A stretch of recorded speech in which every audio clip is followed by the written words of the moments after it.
Assalomu alaykum aziz kanalimiz kuzatuvchilari.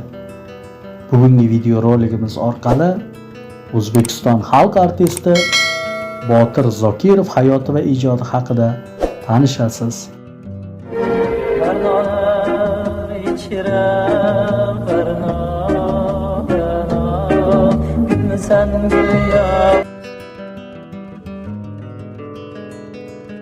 Botir Karimovich Zokirov atoqli o'zbek sovet xonandasi, rassom va adabiyotshunos, O'zbekiston xalq artisti, o'zbek estrada san'atining asoschilaridan biri.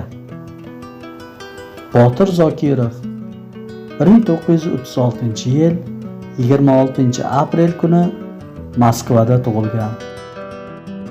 1952-1957 Toshkent davlat konservatoriyasining vokal fakultetida tahsil olgan. 1958-1962 yillarda Toshkent teatr va rassomchilik san'ati institutining rejissyorlik fakultetida tahsil olgan.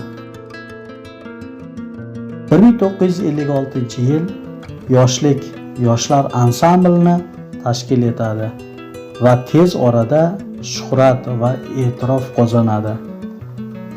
1957-yil Moskvada bo'lib o'tgan xalqaro yoshlar va talabalar festivalida u ilk bor arab tangosini ijro etgan.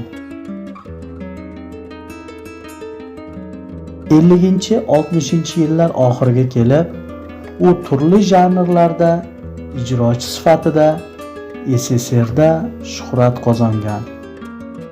1972-yil Botir Zokirov Toshkent shahrida Sharqdagi ilk musiqiy xorni yaratib, uni boshqargan. Shuningdek, rejissyori, badiiy rahbari va yetakchi xonandasi ham bo'lgan. U sharq folklorini zamonaviy estrada yo'nalishlari bilan uyg'unlashtirgan va keng ommaga taqdim etgan. Xonanda hali 30 yoshni qarshi olmay turib, O'zbekistonda xizmat ko'rsatgan artist unvoni bilan taqdirlangan.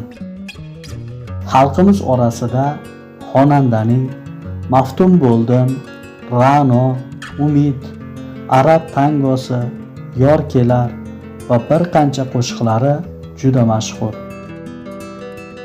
Botir Zokirov 1985-yil 23-yanvar kuni Toshkent shahrida vafot etgan.